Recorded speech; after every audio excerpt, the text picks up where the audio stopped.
Hello दोस्तों, आज हम इस वीडियो में बात करेंगे दुनिया की सबसे ताकतवर दूरबीन अर्थात केपलर दूरबीन के विषय में। 6 मार्च 2009 अंतरिक्ष इतिहास का सबसे महत्वपूर्ण दिन था। इसी दिन नासा द्वारा अंतरिक्ष में केपलर दूरबीन को भेजा गया था। इसकी लंबाई 15 फीट और चौड़ाई 9 फीट थी।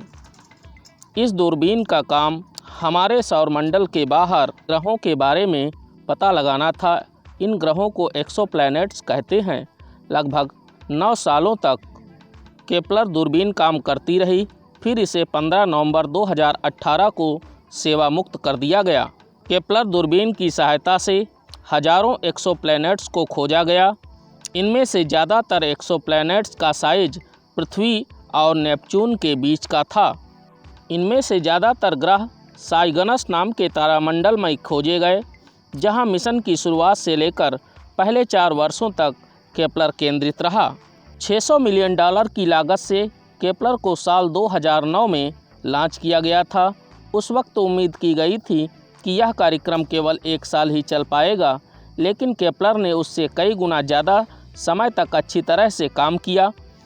2013 तक यह दूरबीन बहुत अच्छी तरह से काम करती रही। फिर इसके 4 रिएक्शन व्हील्स या जाइरोस्कोप में से दूसरे व्हील ने काम करना बंद कर दिया। रिएक्शन व्हील्स दूरबीन को घूमने या किसी एक दिशा में केंद्रित रखने में मददगार होता है। सही दिशा में दूरबीन को केंद्रित रखने के लिए इन व्हील्स में से कम 3 व्हील्स का सही से काम करना जरूरी होता है।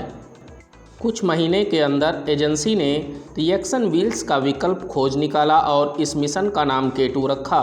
K2 में दूरबीन को एक ही दिशा में या किसी एक तारामंडल की ओर केंद्रित रखने के लिए सूर्य की हवा का प्रयोग किया गया, जिससे यह दूरबीन साल में 4 बार अपनी दिशा बदलती थी। दरअसल जब सूरज इसके सेंसरों के काफ़ी नज़दीक आ जाता था तो दूरबीन की दिशा बदल जाती थी।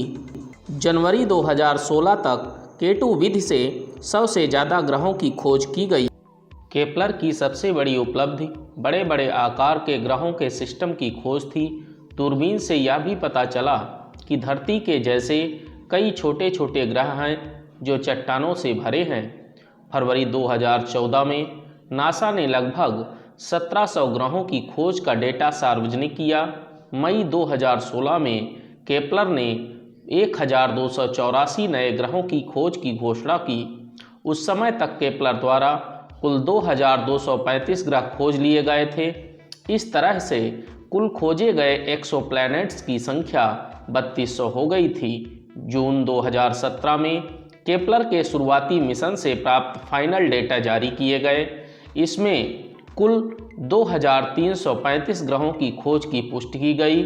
इस प्रकार कुल खोजे गए एक्सोप्लैनेट्स की संख्या 4034 हो गई। धन्यवाद। अगर यह वीडियो आपके लिए उपयोगी है तो इसे लाइक और शेयर कीजिए तथा हमारे YouTube चैनल विज्ञान गोला को सब्सक्राइब कीजिए।